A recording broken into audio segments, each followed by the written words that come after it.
Audrey Hepburn's performance in Roman Holiday in 1953 caused her to suddenly become a worldwide sensation. Few people are aware, however, that she was once a weak young child who almost starved to death during the war and saw atrocities that even adults found difficult to recall before she became a true goddess of cinema. Her private life was just as dismal as her job. Her life was filled with trauma from loss, broken aspirations of motherhood, and unfaithful marriages. Would the radiance of Hollywood ever be sufficient to heal the scars she carried within? You can only comprehend why Audrey Hepburn's real life differed greatly from the elegant persona we've always seen on screen if you watch this video through to the finish. You cannot appear to be a tourist undertaker as you stroll around the shelves.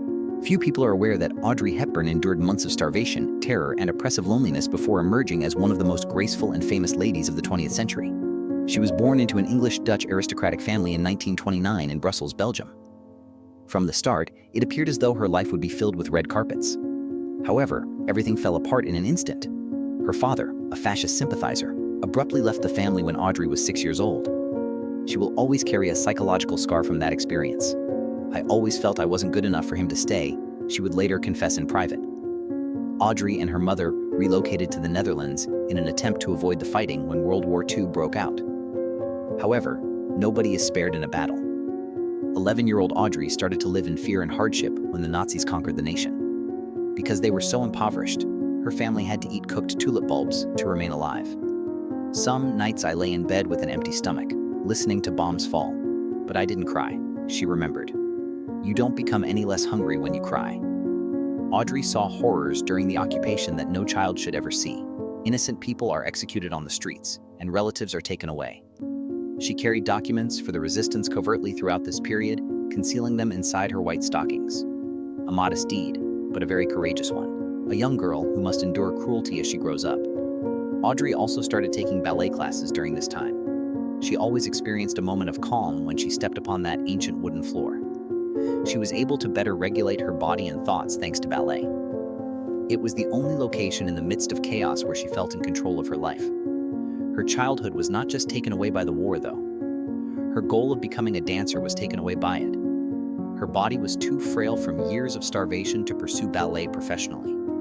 The dream vanished. After switching to modeling, she started trying out for little parts in TV and theater. One fateful afternoon in 1951, everything changed.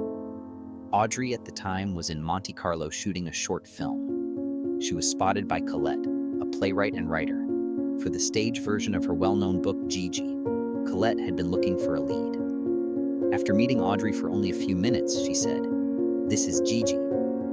After being cast, Audrey enthralled New York audiences with her Broadway performance. However, Audrey's selection to play Princess Anne in Roman Holiday in 1953 was the genuine bomb. Originally, Elizabeth Taylor was supposed to play the part. However, the entire production team was astounded by Audrey's purity, intelligence, and grace, which director William Wyler perceived in her. Audrey earned her first Academy Award for Finest Actress, and Roman Holiday became a huge blockbuster. She became one of Hollywood's most sought-after faces after that. Not only was she attractive, but she also moved with such elegance and presence that it seemed as though she hardly touched the earth. No one else of the time was like her. Audrey Hepburn's simplicity, elegance, and timeless grace made her stand out in an era dominated by glitzy, fiery icons like Sophia Loren and Marilyn Monroe. Then came Tiffany's for Breakfast with Sabrina, who had a strange look. Audrey was more than just a performer. She turned into a model, a symbol, and a way of life. Audrey Hepburn was at the pinnacle of her career following the release of Breakfast at Tiffany's, which made her a global celebrity. Every movie in which she starred turned into a big deal. Every outfit she wore on the street quickly gained popularity. But Audrey was quietly looking for something straightforward underneath the clapping and the lights. Joy. The kind found in an actual house, not the kind on TV. She yearned for a full family, which the war and her turbulent upbringing had denied her. Then fate brought her to Mel Farah, the first man she thought she could spend the rest of her life with.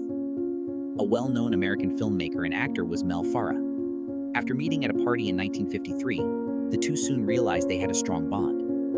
Mel, who was 12 years her senior, was calm, experienced, and shared her love of the arts. He was more than simply a lover to Audrey. He was someone who could defend her, mentor her, and share the hardships of the rigorous entertainment industry. Unlike many Hollywood couples of the time, they didn't love each other loudly or impulsively. Their bond developed gradually, profoundly, and respectfully at all times. Following some time spent together, they were married in Switzerland in 1954, which would subsequently serve as Audrey's serene last residence. Married life was cozy and peaceful at first. They appeared everywhere as the ideal pair, co-starring in movies and walking the red carpet together. Audrey always made an effort to be a loving wife, even going so far as to reduce her workload in order to spend more time with her family.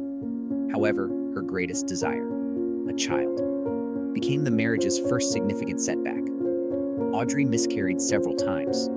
She felt frightened and emotionally spent due to the pain. Her first son, Hepburn, wasn't born until 1960, following years of hardship and heartache. It was the happiest moment of Audrey's life. To become a full-time mother, she put her job on hold for a while, but this sacrifice gradually caused problems. Mel became more and more aloof as he pursued his directorial career. Over time, disparities in priorities, way of life, and emotional connection grew. They separated in 1968 after 14 years of dating. He was never held accountable by Audrey. "I love with all my heart, and I have no regrets," she once declared. Although her first marriage left her with numerous scars, it also offered her the most priceless gift, the son she would always treasure. Audrey Hepburn resumed her career after her marriage to Mel Ferrer ended in 1968, but she had lost her former brilliance. She was different. Audrey transitioned into a new phase of life, marked by maturity, serenity, and a greater comprehension of what really important after going through a divorce, becoming a single mother, and bearing quiet emotional wounds. She had given up on the limelight. Now she desired a quiet house and a true friend, and fate intervened once more. While on vacation in Greece in 1969, Audrey met Andrea Doi, an Italian psychiatrist. Audrey didn't hesitate despite the fact that he was over 10 years younger.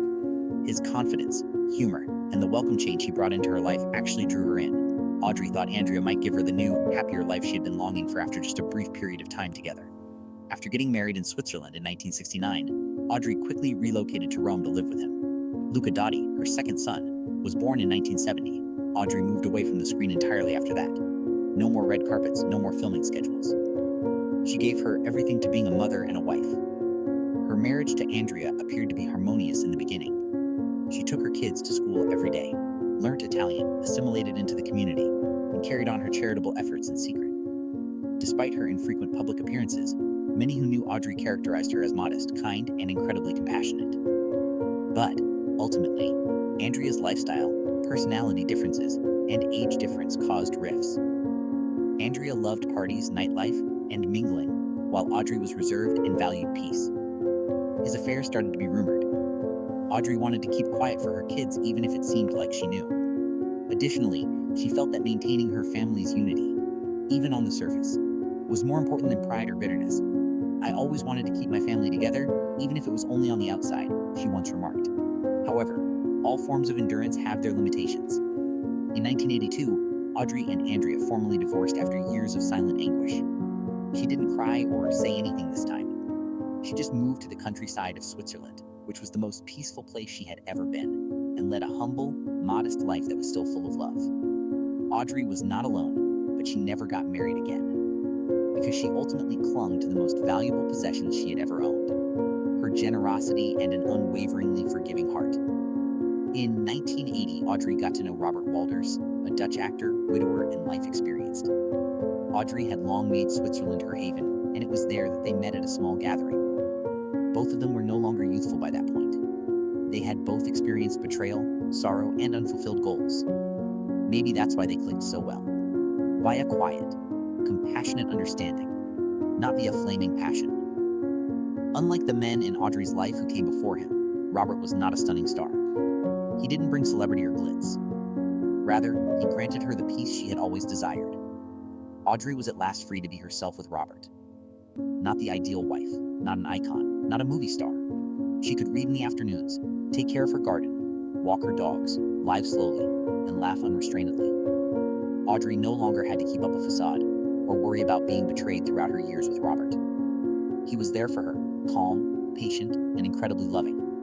They never got hitched. "We don't need marriage to prove anything," Audrey once remarked. "The fact that we have love is sufficient.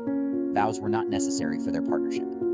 Their shared existence, the meals she prepared for him, their visits to UNICEF field missions, and the simple, Everyday moments that went unnoticed all served as evidence of it. Robert was by Audrey's side every minute of the day after she found out she had colon cancer in late 1992. He arranged for her to spend her last days in complete peace in the location where she felt safest. Then he took her back to Switzerland in a private jet. Because she knew she wasn't alone, Audrey didn't feel afraid during those last days. Sitting next to her, Robert held her hand and comforted her in a whisper. In January 1993, he was present when she closed her eyes for the final time. Following her death, Robert kept up his modest lifestyle in Switzerland, taking care of the garden they used to share. He always referred to Audrey as the love of my life and never got married again. Audrey Hepburn made the decision to live a tranquil life in her latter years. No more glitzy parties, no more silk dresses, no more movies. Rather, she read by the window every afternoon and took her dogs for walks in the morning in a tiny garden in Switzerland. She didn't, however, go back in time. As a UNICEF ambassador, she traveled to some of the world's poorest regions to give hope to underprivileged children, dedicating the remainder of her life to humanitarian work. Cradling each youngster as though she were cradling her own traumatized childhood, she traveled from Africa to Asia. Nobody could have predicted that the frail woman who used to walk the red carpet at Cannes would one day silently stoop to dab at a deserted child's tears. Audrey found that she had colon cancer in 1992. The disease came on like a bolt of lightning. Her lifelong friend, Robert Walters, took her back to Switzerland right away so she might live out her last days in the country she cherished the most. Audrey didn't whine or give up in the last few weeks. She devoted her time to writing letters to everyone who had influenced her life. Death did not frighten her. All she was worried about was running out of time to love a bit more. Audrey Hepburn died gently and quietly in her sleep on January 20th, 1993, just as she had lived her entire life. Audrey left no enormous wealth or castle behind. However, she left behind something much more valuable, a living example of kindness, inner grace, and boundless compassion. The Globe continues to recite her name over 30 years after her death. She was good, not because she was famous. Please click subscribe if this story touched you so that we may keep sharing more honest, deep, and beautiful trips. Each subscription is an encouraging message and a step toward upholding the principles that time cannot change.